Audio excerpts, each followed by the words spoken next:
మొదట రావాల్సింది ఉద్యమం నీ ఇంట్లో నుంచే. హల్లెలూయా. మీ ఇంట్లో వ్యతిరేకలు ఉండొచ్చు. వాళ్ళ నాన్న అతని వెంబడించాడు అంటే నేను కట్టిన బలిపీఠాన్ని నువ్వు పడేస్తావా? నేను అనుసరించమన్న పద్ధతిలో నువ్వు అనుసరించుకుని ఉంటావా? నువ్వు దేవుని నమ్మినప్పుడు, నువ్వు యేసయ్యని నమ్మినప్పుడు నీ ఇంట్లోనే వ్యతిరేకత రావచ్చు. అందుకనే నేను సమాధానం కలుగజేయటకు నేను రాలేదు, కానీ ఇంట్లో ఒకళ్ళు నా వల్ల గొడవ పడతారు. యేసయ్య నిమిత్తం నిన్ను నిందిస్తారు. నువ్వు నన్ను నమ్ముకుంటే, నువ్వు యేసయ్య బిడ్డగా అంటే నీకేమి పూలపాట ఉండదు, నీకేమి రెడ్ కార్పెట్ వేయను అన్నాడు యేసయ్య. మన యేసయ్యని నమ్మినప్పుడు ఖచ్చితంగా మన ఇంట్లోనే మొదట ఉద్యోగం రావాలి. హల్లెలూయా. నువ్వు మీ ఇంట్లోనే నిలబడాలి. మీ ఇంట్లోనే నువ్వు దేవుని సాక్షిగా మొదట నువ్వు నిలబడకపోతే నువ్వు బయట విజయాన్ని చూడలేవు. హల్లెలూయా. అందరికీ వందనాలు. చూసుకున్నారా? గడిచిన వారంలో కంటే ఈ వారం కొంచెం పెరిగిందా? ఇది పెరిగితేనే మన జీవితంలో విజయం పెరుగుతుంది. ఇదే ఆయన మాట, ఇదే ఆయన సన్నిధి, ఇదే ఆయన నడిపింపు. ఆయన వాక్యానికి విరుద్ధంగా ఏం చేయడు, అది మనం గుర్తుపెట్టుకోవాలి. పక్కన చెప్తాను, ఆయన వాక్యానికి విరుద్ధంగా దేవుడు ఏది చేయడు. కాబట్టి ఆయన వాక్యం మీద ఆధారపడి బ్రతుకుతాం.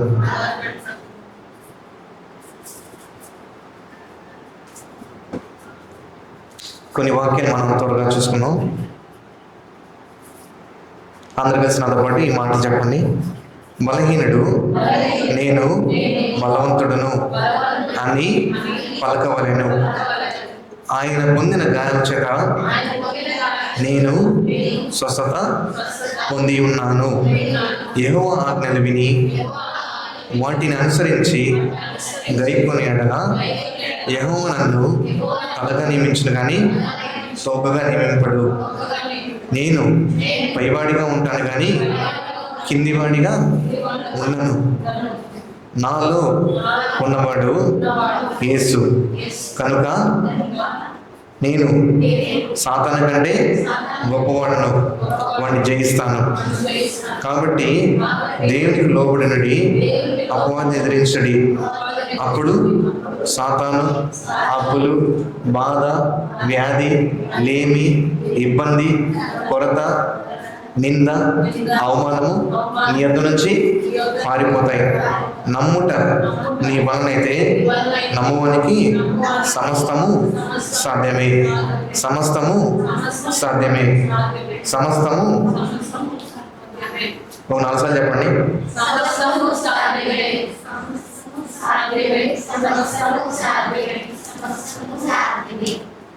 ఆ మాటలో మీకు ఒక ఎనర్జీ వస్తున్నట్టు మీకు అని అనిపిస్తుందా? నేను దేవుని మాట మీద ఆధారపడ్డా, నాకు సమస్తము సాధ్యం. మీరు ఒకసారి అనుకోండి, ఒకసారి ఇట్లా అనండి, నేను చేయలేను అనండి, నేను చేయలేను అనండి, నా వల్ల కాదనండి. ఇప్పుడు నేను చేయగలను, నేను దేవుని వాక్యం మీద ఆధారపడ్డాను, నాకు సమస్తము సాధ్యమే. మరి ఇట్లా అంటే నాకు సమస్తము సాధ్యమే, నాకు సమస్తము సాధ్యమే, నాకు సమస్తము సాధ్యమే. మీకు ఏదన్నా ఎనర్జీ వచ్చి అనిపిస్తుందా? అదే దేవుని శక్తి. అంటే మనము మన నోటితోనే ఇప్పుడే మీరు ఒక నిమిషంలోనే కృంగుబాటు చూశారు, బలము చూశారు. నమ్ముతున్నారా? నమ్ముతున్నారా? ఒక్క నిమిషంలో మీ మీద మీకే దిగులు వచ్చింది, అదే నిమిషంలో మీ మీద మీకు ధైర్యం వచ్చింది. అవునా కదా? కాబట్టి మన మీద మనకి ధైర్యం కావాలంటే మనం దేవుని మాట పలకడం చాలా ముఖ్యమని మీకు దేవుడు జ్ఞాపకం చేస్తున్నాం మనందరికీ.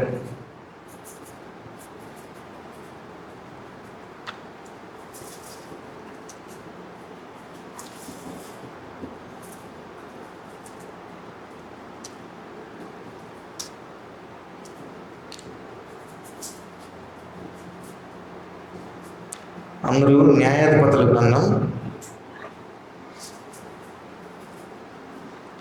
6వ అధ్యాయం తీయండి.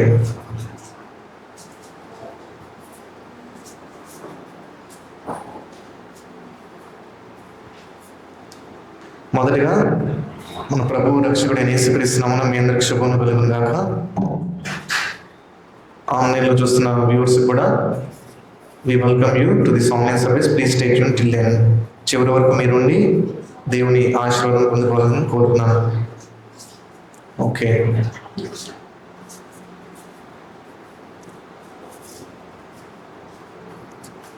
అయితే అందరూ తీశారు కదా, బైబిల్ ఓపెన్ అవ్వట్లేదు. ఓకే,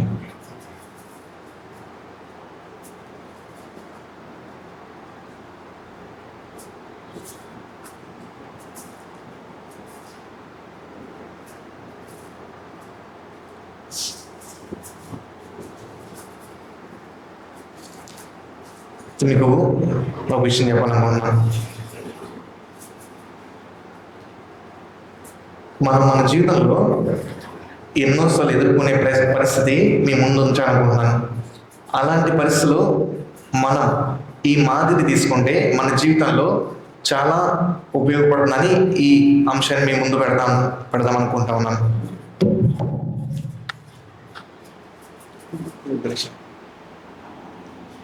ఇది ఓకేనా శ్యామ్? గ్రీన్ ఇల్లునా?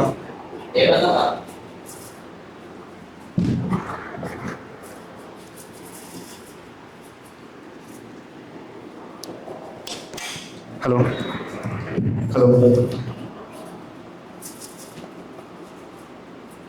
దేవుడు మనల్ని చూసినప్పుడు ఎలా చూస్తాడంటే, ఈ లోకంలో వాళ్ళు ఎలా చూస్తారంటే, నీకు ఇప్పుడు ఏముందో దాన్ని బట్టి చూడగలరు.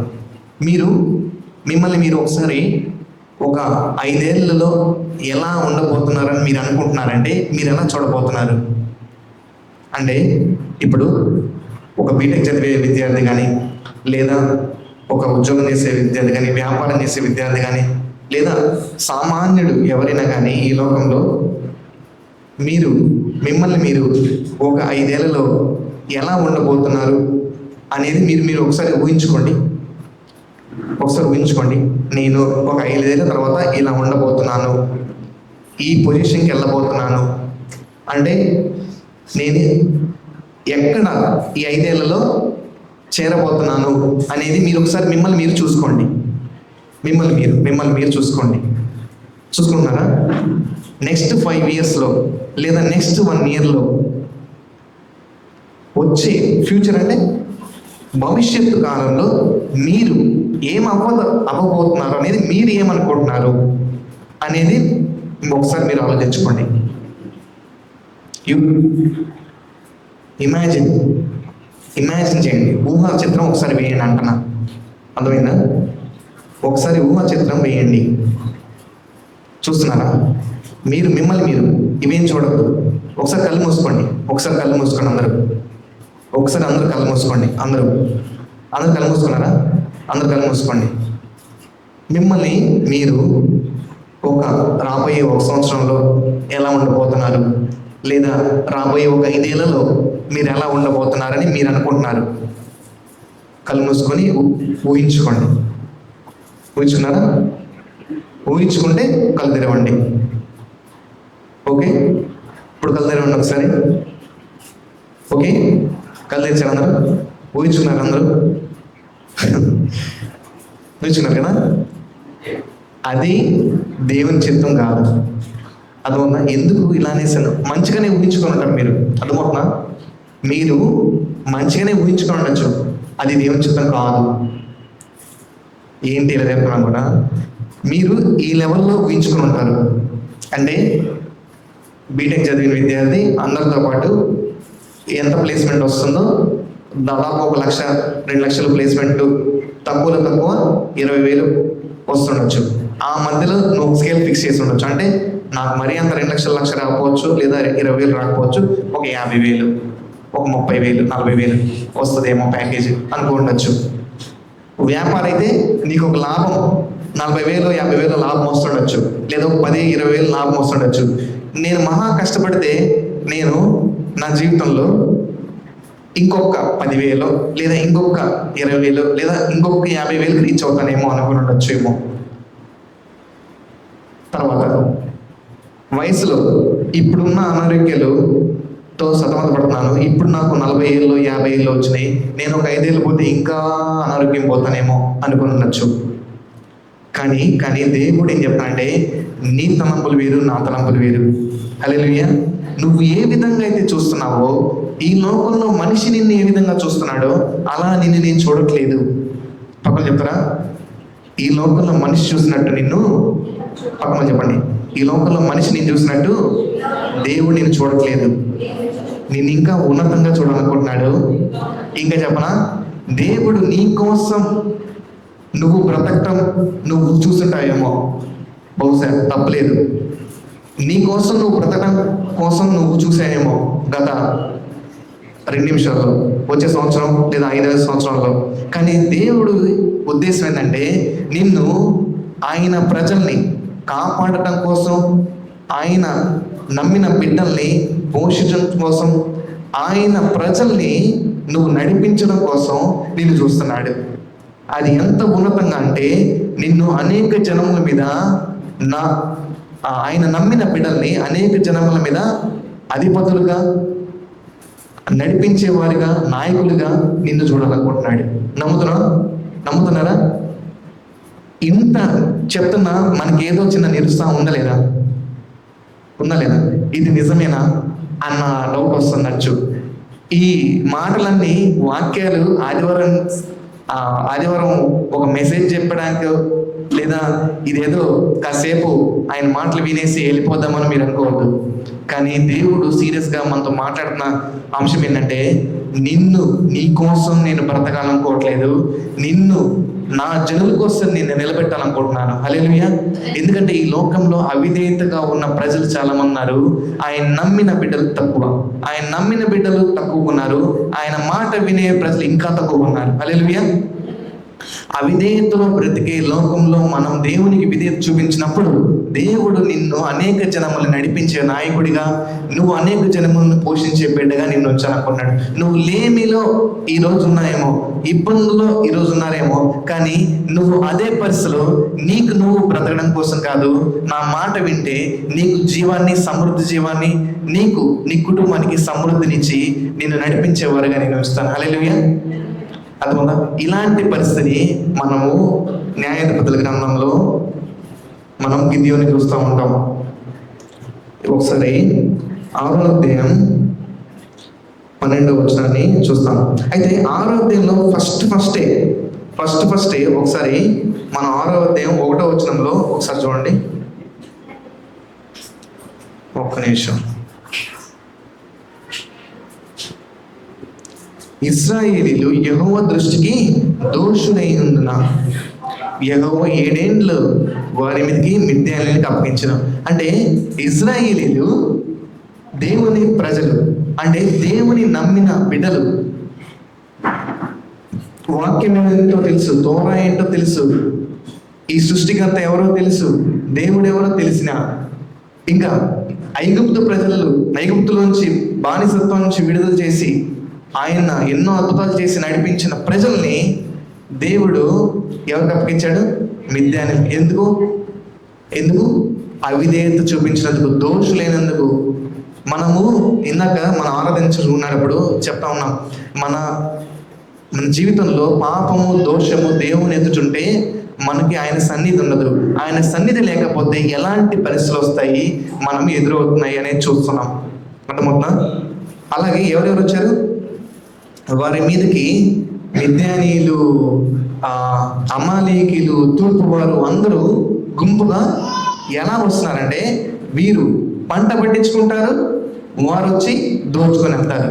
అంటే వీరు వెట్టి చాకరీ చేసి కష్టపడి దున్ని నాటి వాటిని పెంచి పెద్ద చేసి ఆ పంట చేతికి వస్తానగా వీళ్ళు ఎవరు? అమాలేకీయులు. కానీ వీళ్ళ శత్రువులందరూ వచ్చి వారందరినీ తరిమి ఈ గుడ్లలో దాచుకునే పరిస్థితి వచ్చింది. అయినా ఇంకొక కిందకి వెళ్తాం ఒకసారి. మీకు అర్థమవుతుంది ఏం జరుగుతుందో? దేవుని ప్రజలు దోషులుగా మారినందుకు దేవుడే పనిష్మెంట్ కింద అప్పగిస్తున్నాడు శత్రువుడికి. వాళ్ళు వచ్చినప్పుడు వీళ్ళదంతా దండుకొని వెళ్తున్నారు. ఇది ప్రస్తుతం ఉన్న పరిస్థితి. ప్రతి ఒక్క అంశాన్ని మన జీవితంలోకి అప్లై చేసుకోవాలి. అంటే నేను దేవునికి దోషిగా ఉన్నానా, నేను అవిధేయతగా ఉన్నానా లేదా? కొంచెం ఆ పిల్లని ఆడిపించు ప్లీజ్. ఆడిపిస్తుంది. అయితే నేను దోషిగా ఉన్నానా, నేను ఇలాంటి పరిస్థితిలో ఉన్నానని మనం చూసుకుంటూ ఉండాలి. ఓకే, కిందకు వచ్చి చూస్తే ఒక విషయం నాకు చాలా ఆసక్తిగా అనిపించింది. వీరు ఎలాంటి పరిస్థితికి వెళ్ళారంటే, మిద్యానీయుల వల్ల బాధను బట్టి. అర్థమవుతా? ఈ 6 వచ్చిన ఒకసారి చూడండి. 6 కాదు 7 6 చూడండి. 6లో మిద్యానీయుల వల్ల మిక్కిలి హీన దశకు వచ్చినప్పుడు వారు యెహోవాకు మొరపెట్టి. అందువల్ల అందరూ చూస్తున్నారా? మిద్యానీయుల వల్ల మిక్కిలి హీన దశకి వెళ్ళినప్పుడు దేవునికి మొర పెట్టారు. నీ మొర ఎప్పుడు పెడుతున్నాం? మన మొర ఎప్పుడు దేవునికి పెడుతున్నాం? మనము హీన దశకి వెళ్ళినప్పుడు దేవునికి మొర పెడుతున్నామా, ముందుగానే దేవునికి మొర పెడుతున్నామా? అంటే మన జీవితంలో అన్నీ పోయినప్పుడు దేవుడు గుర్తొస్తున్నాడా? అన్నీ ఉన్నప్పుడు దేవుడు గుర్తొస్తున్నాడా? అన్నీ పోయినప్పుడు దేవునికి మొర పెట్టడం మనకి బాధల్లోకి మనమే కొని తెచ్చుకోవడం. అన్నీ ఉన్నా, సమృద్ధి ఉన్నా, మన జీవితం సాఫీగా జరుగుతున్న దేవునితో సంబంధంలో ఉండటం, దేవునికి అవిధేయతగా బ్రతకకుండా ఆయన వాక్యం ఏం చెప్తుందో, ఆయన ఎలా నడవమంటాడో అలా నడిచినప్పుడు ఖచ్చితంగా మనం ఇలాంటి పరిస్థితిలో ఉన్నాం. హీన దశలో రాకముందే మనం దేవునికి మొర పెట్టాలి అని దేవుడు మనకి జ్ఞాపకం చేస్తున్నాడు. తర్వాత బాధ కలిగినప్పుడు మనము దేవునికి మొర పెట్టకుండా, ఎవరి బాధ వల్ల? మిద్యానీయుల బాధ వల్ల. నీ బాధ వల్ల నువ్వు పెట్టట్లేదు, ఎవరో సాతాను నిన్ను బాధ పెట్టినందుకు నువ్వు ప్రార్థన చేస్తున్నావు. నాకేదన్నా సమస్య వచ్చి ఇలా చేయదేవుడా, నాకు వీటి నుంచి విడిపించు అని చేయటం వేరు. నేను ఒకరి చేతిలో వెళ్ళిపోయి, అంటే ఇతర మన రక్షించిన దేవుడిని మనము దేవుడిగా కాకుండా, మన విడిపించిన దేవుడిని మనం దేవుడిగా కాకుండా, ఆయనకి ఇవ్వాల్సిన ఘనతని, ఆయన చెందాల్సిన మన జీవితం వల్ల సాక్ష్యాన్ని ప్రతి ఒక్కటి మనం కోల్పోయి దేవునికి అవిధేయతగా వేరే దారిలో మనం మళ్ళీ వెళ్ళినప్పుడు, ఆ దారిలో వచ్చిన ఇతర దేవుళ్ళ వల్ల, ఇతర దేవుని బిడ్డల వల్ల కలిగిన బాధ వల్ల నువ్వు మొరపెడుతున్నావా? మళ్ళీ మనం జ్ఞాపకం చేసుకుందాం.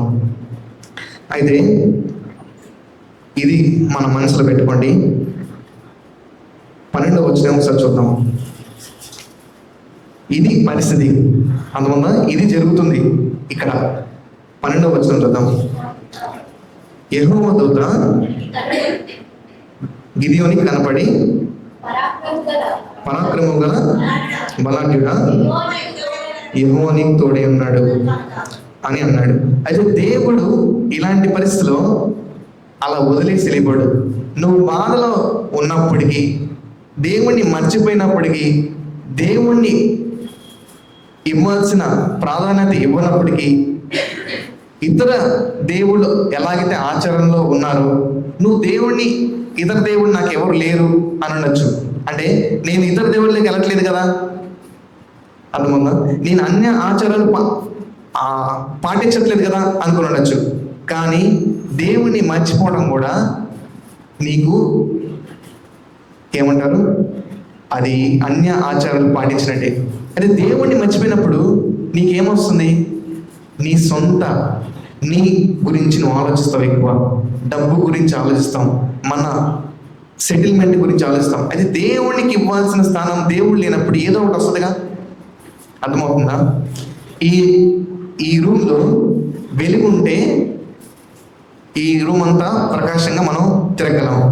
వెలుగు లేకపోతే చీకటి ఉంటుంది. అలాగే దేవుడు నీ జీవితంలో మొదటి ప్రాధాన్యత లేకపోతే, దేవుని మనము అనుసరించకపోతే, ఆయన స్థానంలో వేరేదో ఒకటి వచ్చేసింది. అర్థమవుతుందా? ఆయన స్థానంలో వేరేదో ఒకటి వచ్చేస్తుంది, అది మనల్ని నాశనం చేస్తుంది. అయితే అలాంటి పరిస్థితిలో కూడా మనం ప్రార్థించినప్పుడు, మనం మొర్రపెట్టినప్పుడు దేవుడు మనల్ని విడిపించే దేవుడుగా ఉన్నాడు. అప్పుడు దేవుని దూత అలాంటి పరిస్థితిలో కనపడి ఏం చెప్తుందంటే, పరాక్రమం కలిగిన బలాఢ్యుడా, యెహోవా నీకు తోడే ఉన్నాడు. ఇందాక చెప్పాను చూసారా, దేవుడు నీ సామర్థ్యాన్ని బట్టి నిన్ను ఆ మాట అండు. అంటే నీకు ఈ సామర్థ్యం ఇంతే, నువ్వు ఇంతవరకే అని కాదు. నువ్వు పరాక్రమం కలిగిన బలాఢ్యుడు. పక్కన చెప్పండి, నువ్వు పరాక్రమం కలిగిన బలాఢ్యుడివి, నువ్వు గెలవగలవు. అయితే చూస్తున్నారా, ఇది దేవుడు బలహీనులు ఎన్నుకుంటాడని ఒక మాట మీకు చూపిస్తాను. 1 Corinthians 1:27, 1వ అధ్యాయం 27వ వచనం చూస్తున్నాం.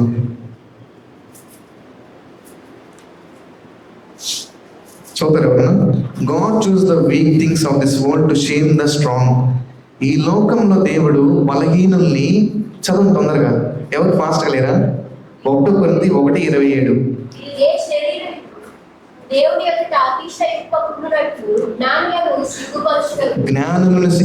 జ్ఞానులను సిగ్గుపరచుటకు లోకంలో ఉన్న వెరివారిని దేవుడు ఏర్పరచుకొని ఉన్నాడు. ఈరోజు మన పరిస్థితి అలా ఉందేమో, నేను బలహీనున్నయ్యా, నాకు జ్ఞానం లేదయ్యా అనే పరిస్థితులు నువ్వు ఉంటే, నీకు దేవుడు చెప్తున్న మాట ఏంటంటే, నేను నిన్ను బలపరచబోతున్నాను. జ్ఞానం ఎదుట, తర్వాత బలంగా ఉన్నవారి ఎదుట, జ్ఞానంగా ఉన్నవారిట, వారిని సిగ్గుపరచడానికి నిన్ను నేను నిలబెట్టబోతున్నాను అన్నాడు. హల్లెలూయా. ఎంత గొప్ప విషయం. దేవుడు మనతోనే మాట్లాడుతున్నాడు. బలహీనుడైన మనతో దేవుడు మాట్లాడుతున్నాడు, నేను బలపరుస్తానని. అలాగే 6వ అధ్యాయం 14వ వచనం చూస్తున్నాం.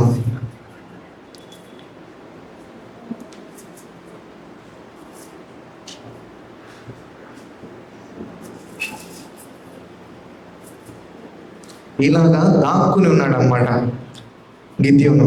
అంటే తన పొట్ట కోసం, తన కుటుంబం కోసం. నేను చెప్పాను చూసారా, వాళ్ళందరూ వచ్చేసి, శత్రువులందరూ వచ్చేసి వీళ్ళని అణిచివేసి ఉన్నదంతా తీసుకెళ్ళిపోయి వీళ్ళకి ఏమి లేకుండా చేస్తానని చెప్పి ఒక గానుగు చాటున దాక్కొని ఆ ధాన్యాన్ని దాచిపెట్టుకుందామని చేసే ప్రయత్నం ఇది.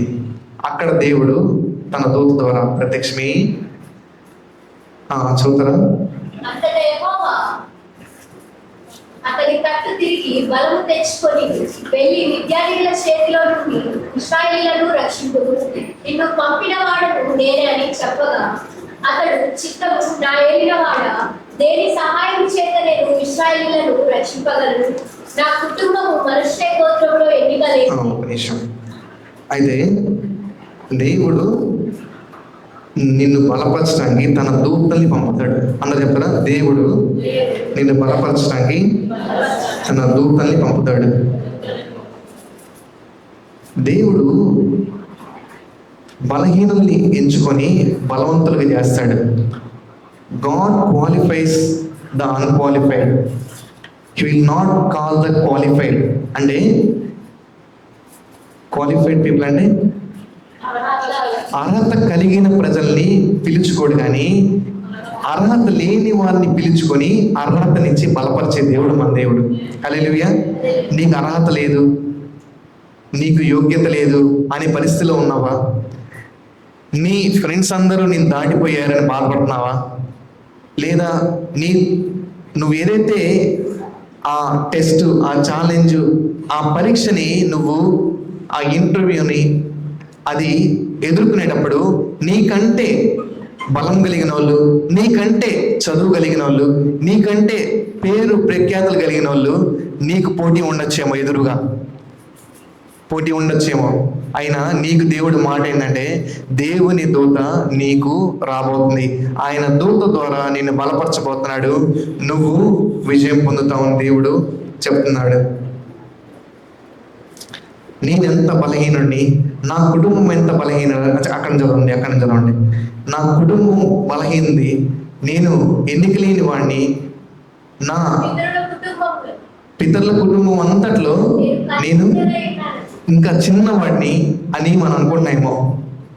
నాతో పోటీ పడే వాళ్ళంతా పెద్ద పెద్ద పేరు కలిగిన వాళ్ళు, సమాజంలో మంచి పేరు ప్రఖ్యాతి కలిగిన వాళ్ళతో నేను పోటీ పడుతున్నాను. ఈ రంగంలో నేను ఎలా రాగలని నువ్వు బాధపడుతుంటే దేవుడు నిన్ను బలపరుస్తాడు, నువ్వు ధైర్యంగా ఉండు. అలాగే 6వ అధ్యాయం 25వ వచనం 27వ. గిద్యోను విధేయత చూపించాడు. ఎంతవరకు అంటే తన లోకంలో ఉన్న తండ్రి ఆచరించే ఆచారాలు పాటించకుండా, అర్థమవుతుందా? ఈ లోకంలో తన తండ్రి అంటే తనకి జన్మనిచ్చిన తండ్రి ఉన్నాడు, మన పరలోకం తండ్రి యేసయ్య. ఈ లోకంలో మన తండ్రి ఉంటారు కదా, అలాంటి గిద్యోను తండ్రి ఈ లోక ఆచారాలు, లోకంలో ఉండే అన్య దేవతలను ఆచరించే వ్యక్తి. అలాంటి పరిస్థితిలో దేవుడు తనకేం మాట్లాడాడు చూద్దాం.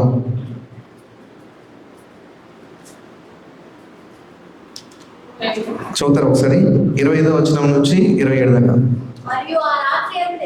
మరియు ఆ రాత్రి అందే యెహోవా నీ తండ్రి కోడెను అనగా 7 ఏళ్ల రెండవ ఎద్దును తీసుకొని వచ్చి నీ తండ్రి కట్టిన బయలు యొక్క బలిపీఠం నువ్వు ఇంతకు ముందు స్థాపించావు, లేదా నువ్వు ఇంతకు ముందు నడుస్తున్నావు కొన్ని దాళ్ళలో, అది మార్చాలి.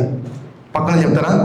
దేవుడు నిన్ను బలపరిచి నడిపించాలంటే నువ్వు ఇంతకుముందు నడిచిన మార్గాలు, ఇంతకుముందు ఆచరించిన పద్ధతులు, ఇంతకుముందు జీవితం పడిపోవాలి. హల్లెలూయా. ఎందుకు అర్థమవుతున్నాయి? ఇంతకు ముందు నడిచిన మార్గంలో నడుస్తూ ఉంటే దేవుడు నీకు విజయం ఇవ్వడు. నువ్వు బలహీనంగానే మిగిలిపోతావు. ఎప్పుడైతే మార్గం మార్చి గిద్యోను తన తండ్రి మార్గంలో నడవకుండా బలిపీఠాన్ని పడవేసి, అంటే ఆ అన్య ఆచారాల్లో మనము పాటించకుండా దేవుని స్థానంలో వేరొక డబ్బు కానీ, వేరొక ఆలోచన కానీ, వేరొక మనిషి కానీ, వేరొక కొడుకు కానీ, తల్లి కానీ, తండ్రి కానీ, నీకు దేవుని స్థానంలో ఏముంది? భార్య కానీ. దేవుని స్థానం దేవునిదే, ఆ స్థానంలో ఎవరు రాకూడదు. హల్లెలూయా. ఆ స్థానంలో దేవునికే బలి జరగాలి కానీ ఏ ఇతర వాటికి బలి జరగకూడదు. అంటే ఆయన కంటే ఏది ఎక్కువ కాదు, నీ మార్గంలో నేను నడుస్తాను, పాతవి ఏదున్నా నేను వదిలేస్తాను, నీకే నేను జీవిస్తాను. పడేసిన తర్వాత ఏం చేశాడు? దానికి పైగా ఉన్న దేవస్తంభానికి నరికివేసి తగిన ఏర్పాటుతో ఆ బండ కోనను దేవుడైన యెహోవాకు బలిపీఠం కట్టాను. అయితే ఆ రెండవ కోడను తీసుకొని వచ్చి నీవు నరికిన ప్రతిమ యొక్క కర్రతో దహన బలి అర్పించు. అర్థమవుతుంది ఇక్కడ? మీరు పాత మార్గాన్ని వదిలేసి దేవుడు మార్గం నడిచినప్పుడు ఆయనకి ఏమి ఇష్టమో అది ముందు సమర్పించాలి. అంటే నీ జీవితంలో ప్రథమ స్థానం ఇంతకుముందు ఒకటి ఉండదు కదా, అది ఆయన మీద పెట్టేసేయాలి. దేవుడు ఎప్పుడు డబ్బు కోరడు, బలి కాదు. బలి అవ్వాల్సింది ఏంటి? నీకు ఇష్టమైంది ఏంటి అది వదిలేసేయి. అది ఒకవేళ మంచిదైనా కూడా కొన్నిసార్లు పాపమే కాకపోయి ఉండొచ్చు బలి. పాపాన్ని వదిలివేయమని చెప్పిన దేవుడు పాపం కాకుండా ఒక మంచిదే నువ్వు ఫాలో అవుతుండొచ్చు. మంచిది ఈ లోకపరంగా, అదేంటో దేవునికి తెలుసు, నీకు తెలుసు. నువ్వు దేవుని కంటే ఎక్కువగా ప్రేమిస్తున్న దాన్ని దేవుడు కోరుతున్నాడు. హల్లెలూయా. అక్కడ బలి ఇచ్చినప్పుడు దేవుడు దాన్ని తీసుకొని నీకు తిరిగి ఇంకా గొప్పగా ఇస్తాడు. ఆయన స్వార్థం కోసం కాదు, కానీ ఆయన్ని ప్రేమిస్తున్నావా లేదా అనేది పరీక్షిస్తాడు. అబ్రహాము కూడా ఇస్సాకుని ఎలాగైతే ఆయన అడగగానే బలి ఇవ్వడానికి అక్కడ పెడతాడో, అంటే నాకు ఇష్టమైంది నీ మాట కంటే ఎక్కువ కాదు అనేది మనం చూపించాలి దేవునికి. ఏది? నా భవిష్యత్తు నీ మాట కంటే గొప్పది కాదు, నా ఉద్యోగం నీ మాట కంటే గొప్పది కాదు, నా వ్యాపారం నీ మాట కంటే గొప్పది కాదు, నా భాగస్వామి నీ మాట కంటే గొప్పది కాదు, అబ్బాయినా అమ్మాయినా, నా చదువు, నా పేరు ప్రఖ్యాత నీ మాట కంటే గొప్ప కాదు. నీ కోసం నేను సిగ్గుపడటానికైనా సరే, నేను నీ మాట కంటే ఏది గొప్పగా చూడను. వెళ్దాం ముందుకి. కాబట్టి గిద్యోను తన ఓకే ఆగండి. అయితే అక్కడ ఏం జరుగుతుందంటే రాత్రి కూడా తన తండ్రి కట్టిన ఇతర బలిపీఠాలని పడవేస్తాడు. తర్వాత దేవునికి బలిపీఠం కట్టి దేవునికి బలి అర్పిస్తాడు. అయితే మొదట రావాల్సింది ఉజ్జీవం నీ ఇంట్లో నుంచే. హల్లెలూయా. మీ ఇంట్లో వ్యతిరేకలు ఉండొచ్చు. వాళ్ళ నాన్న అతని వెంబడించాడు అంటే నేను కట్టిన బలిపీఠాన్ని నువ్వు పడేస్తావా? నేను అనుసరించమన్న పద్ధతిలో నువ్వు అనుసరించుకుని ఉంటావా? నువ్వు దేవుని నమ్మినప్పుడు, నువ్వు యేసయ్యని నమ్మినప్పుడు నీ ఇంట్లోనే వ్యతిరేకత రావచ్చు. అందుకనే నేను సమాధానం కలుగజేయటకు నేను రాలేదు, కానీ ఇంట్లో ఒకళ్ళు నా వల్ల గొడవ పడతారు. యేసయ్య నిమిత్తం నిన్ను నిందిస్తారు. నువ్వు నన్ను నమ్ముకుంటే, నువ్వు యేసయ్య బిడ్డగా అంటే నీకేమి పూలబాట ఉండదు, నీకేమి రెడ్ కార్పెట్ వేయను అన్నాడు యేసయ్య. మన యేసయ్యని నమ్మినప్పుడు ఖచ్చితంగా మన ఇంట్లోనే మొదట ఉద్యోగం రావాలి. హల్లెలూయా. నువ్వు మీ ఇంట్లోనే నిలబడాలి. మీ ఇంట్లోనే నువ్వు దేవుని సాక్షిగా మొదట నువ్వు నిలబడకపోతే నువ్వు బయట విజయాన్ని చూడలేవు. హల్లెలూయా. ఎంతమందికి అర్థమవుతుంది? ఈ రోజులు ఇక్కడ రకరకాల వాళ్ళు ఉన్నారు. ఒకరు దేవుణ్ణి ఎప్పటి నుంచో ఎరిగిన వాళ్ళు ఉన్నారు, ఇప్పుడిప్పుడే ఈ తరం నుంచి నమ్మిన వాళ్ళు ఉన్నారు, ఒకరు 4-5 తరాల ముందు నమ్మిన వాళ్ళు ఉన్నారు. కానీ నీకు చెప్తున్న మాట ఏంటంటే, దేవుడు నువ్వు దేవుణ్ణి నమ్మినప్పుడు నీకు శ్రమ కలుగుతుంది. నీ కుటుంబంలోనే నిన్ను వేరు చేస్తారు, నీ కుటుంబంలో నిన్ను హీనంగా చేస్తారు, నీ కుటుంబంలో వాళ్ళు నిన్ను తరుముతారు. హల్లెలూయా. నీ కుటుంబంలో వాళ్ళు నిన్ను తరుముతారు. జోయాషు ఈ గిద్యోను తండ్రి తరుముతాడు. బయలే నిన్ను చూసుకుంటాడా అన్నాడు. అయినా ఏమన్నాడు? దేవుని కంటే ఎక్కువ నాకు ఏది కాదు. ఆయన చెప్పాడు, ఆయన ప్రజలు నేను విమోచిస్తాను. ఈ ప్రజలందరూ ఉనికి పారిపోతున్నప్పుడు ఈ బయలుదేవత ఏమయ్యాడు? ఈ ప్రజల్ని శ్రమ పెడుతున్నప్పుడు నీ దేవుడు ఎందుకు ఇలా చేశాడు? లేదా వాళ్ళకు కూడా ఆ పశ్చాత్తాపం రాలా? నన్ను కాపాడే దేవుడే లేడా అని వాళ్ళకి గుర్తు రాలా? అర్థమవుతుందా? కానీ దేవుడు ప్రత్యక్షపరిచినప్పుడు, ఆయన మాటకి విధేయత చూపించినప్పుడు ఈ గిద్యోన్ని వాడుకొని నువ్వు పాత మార్గాల్ని కాదు, దైవిక మార్గాలు నువ్వు నడవాలి. హల్లెలూయా. చెప్తారు పక్కనకి, నువ్వు దేవుని మార్గాల్లో నడవాలి. నీ తండ్రి దేవుని మార్గంలో ఉంటే ఆయనే నడవాలి. ఒకవేళ లేకపోతే నువ్వు దేవుని పరలోకపు తండ్రి మార్గంలో నడవాలి. హల్లెలూయా. దేవుడి అదే చెప్తున్నానండి, మొదట రావాల్సింది ఉద్యోగం మన ఇంట్లో నుంచి. శ్రమ ఉన్నా నువ్వు దేవుని కోసం సహించాలి. నీ ఇంట్లో వాళ్ళని నువ్వు తరిమినా నువ్వు ఈ లోకంలో అన్య జనులు దేవుని నమ్మాలి. అది మన పెద్ద ప్రణాళిక. ఈ లోకంలో నీ కుటుంబం వారు నిన్ను బాధ పెడుతున్నారని చెప్పి దేవుణ్ణి నేను ఆరాధించను, దేవుడు నాకు వద్దు అనుకుంటే ఇంకా ఈ లోకంలో ఒక ఆత్మని సంపాదించుకోవడం ఈ లోకమంతా వేసినా సరిపోదు. దేవుడు ఒక ఆత్మ కోసం దిగి వచ్చాడు. అలాంటి పని నీకు అప్పగించబోతానండి. నీకెంత గొప్ప విషయం, నీకెంత ధన్యత, నీకెంత దేవుడు పరలోకంలో నిన్నెంత ఘనంగా దేవుడు నా బిడ్డ అని చెప్తాడు. అవునా కదా? కాబట్టి నీ ఇంట్లోనే శ్రమ వస్తుంది, నీ ఇంట్లోనే ఉద్యోగం రావాలి మొదటగా. అప్పుడే నువ్వు దేవుని ప్రజలైన వారిని నిన్ను రక్షించడానికి నిన్ను గణపరుస్తాడు. నువ్వు దేవుని కోసం నిలబడితే. ఓకే. తర్వాతగా 6వ అధ్యాయం 36వ వచనం. నీవు సెలవిచ్చినట్టు నా చేత ఇశ్రాయేలీయులను రక్షింపనుద్దేశించిన యెడల నేను కళ్ళమున. ఇప్పుడు ఏం జరుగుతుందంటే, ఇప్పుడు గిద్యోనికి విశ్వాసం కోసం కొన్ని పరీక్షలు పెడుతున్నాడు దేవుణ్ణి. అయితే దేవుని చిత్తాన్ని మనం ఎదిగేటప్పుడు చిన్న చిన్న పరీక్షలు మనము పెట్టచ్చు, అడగచ్చు, విశ్వాసాన్ని బలపరచుకోవడానికి. అంతేగాని మనము ఆయన సార్వభౌమాధికారాన్ని మనము ప్రశ్నించడానికి కాదు. అర్థమవునా? మనము 2 విధాలుగా మనం దేవుణ్ణి పరీక్షలు చూస్తున్నాం. ఒకటి ఆయన ప్రశ్నించడంలో. అర్థమవునా? ఆయన ప్రశ్నించడంలో మనం ఎప్పుడు పరీక్ష పెట్టకూడదు. హల్లెలూయా. లేదు, నీ అన్వేషణలో దేవుని చిత్తం ఏదో తెలుసుకోవడంలో. ప్లీజ్, నీకు దేవుడు ఎవరో తెలియాలి, ఆయన మార్గంలో నడవాలి, నిన్ను ఆశీర్వదించాలి అనుకుంటున్నావు. నువ్వు నన్ను హెచ్చిస్తావని అంటున్నావు నువ్వు దేవుడా, నన్ను ఆశీర్వదిస్తావు అంటున్నావు, నమ్ముతున్నాను దేవుడా. నాకున్న చదువు బట్టి కాదు, నాకున్న జ్ఞానాన్ని బట్టి కాదు, నాకున్న పేరు ప్రఖ్యాతులు బట్టి నన్ను హెచ్చించవు, కానీ నన్ను నీవు దీవిస్తా అన్నావు. ఒకసారి నిన్ను నేను చిన్న పరీక్షించాలనుకుంటున్నాను. నా అవిశ్వాసాన్ని తీసేసి విశ్వాసంలో నన్ను బలపరచని పరీక్షించవచ్చు.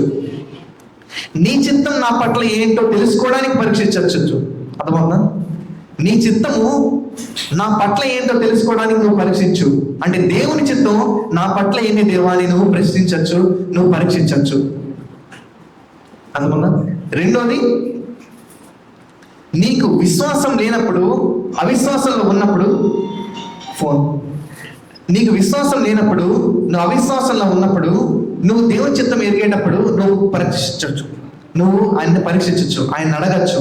అందుకని నువ్వేంటి దేవా, నువ్వు ఎవరు, నువ్వు అసలు దేవుడివేనా, అలాంటి పరీక్షలు మనం పెట్టకూడదు. అందువల్ల నువ్వు విశ్వాసంలో బలపడటానికి పరీక్ష పెట్టచ్చు.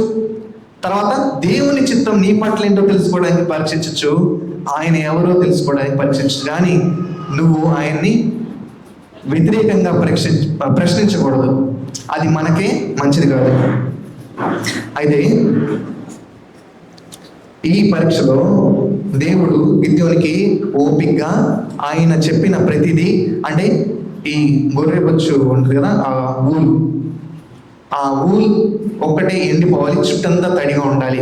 అంటే ఓకే చేస్తానని చెప్పి చుట్టూనంతా తడిగా ఉండి ఆ ఒక్క గొర్రెబొచ్చు మాత్రమే పొడిగా ఉండేలా చేశాడు.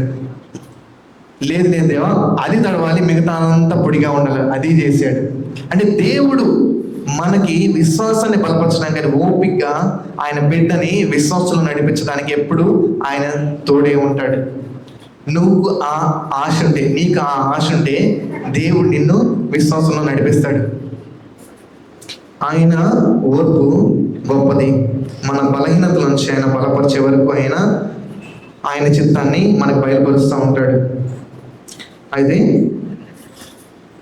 తర్వాత న్యాయం 7వ అధ్యాయం 2వ వచనం చూసుకుందాం. యెహోవా ఇప్పుడు మీకు అర్థమవుతుంది కదా, బోర్ కొడుతుంది ఎవరికైనా? కట్టేసుకొని రేపు చివరిని చెప్తాం. చెప్పండి, ఎవరు ఇక్కడ గెలవాలనుకుంటున్నారో వారికే ఇది ఎగ్జైటింగ్గా ఉండింది. ఎవరు మీ జీవితంలో ఎదగాలి, ఎవరు నాకున్న సామర్థ్యం నాకు సరిపోదు అన్న వాళ్ళకి ఇది బాగుంటుంది. నేను చెప్పేది ఏదో ఒక ఆదివారం ఆరాధన నేను ముగించుకొని వెళ్ళిపోతే ఇంట్లో మంచి వంటం చేసి తినాలనుకుంటే ఆయన తోడు మనకు అర్థం కాదు. ఆయన బిడ్డలు ఎంత విజయాన్ని పొందుకొని తపన పడుతున్నాడంటే, ఆయన బలహీనుని ఎంచుకోవడానికి, చేతకాని వాళ్ళని ఎంచుకోవడానికి, అందరం హెచ్చుగా ఉంచడానికి ఆయన ఎప్పుడు తపన పడతా ఉన్నాడు. హల్లెలూయా. అయితే ఈ మిద్యానీయులు, అమాలీకులు, తూర్పు వారందరూ కలిసి 130,000 మంది మన ఆపోజిట్ ఆర్మీ వస్తున్నారు.